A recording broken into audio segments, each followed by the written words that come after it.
আল্লাহ পাকের কাছে বড় কিছু চাইলে আল্লাহ পাক বেশি খুশি হন, ছোট্ট কিছু চাইলে তিনি খুশি হন না।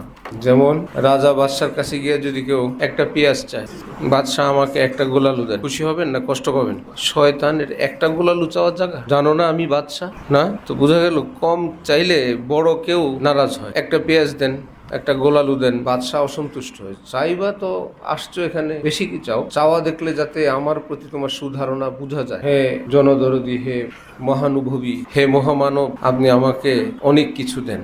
আশপাশের লোকদেরকে তিনি বলবেন, দেখলে আমার প্রতি মানুষের কত সুধারণা। তো রব্বুল আলমিনের কাছে কি চাইবো? আমাদের শায়েখ হযরত ওয়ালা দামাত বারাকাতুহুম বললেন যে হযরত ওয়ালা দোয়া ফরমা দে, আল্লাহ তাআলা দু গাড়িয়া আতা ফরমা দে। হযরত ওয়ালা এভাবে তাকায় আছে, কিছুই বললেন না। খাস কাইফিয়ত ছিল। অনেকদিন পরে আবার দোয়া চাইলেন, তাও হযরত ওয়ালা করাচি চুপচাপ আসমানের দিকে দেখছিলেন। অনেকদিন পরে আমাদের হযরত ওয়ালা ভাবলেন যে বেশি চাই ফেললাম কিনা দোয়াটা, যে দুই গাড়ি একত্রে চাইছি আল্লাহর কাছে। তো বললেন হযরত তাআলা আমার চলার জন্য ভাড়া গাড়িতে সফর করি, দোয়া ফরমা दी যে अल्लाह ताला एक गाड़ी आता फरमा दे। हजरत ताला क्यों भाई आपने पहले दो गाड़ी कहा था?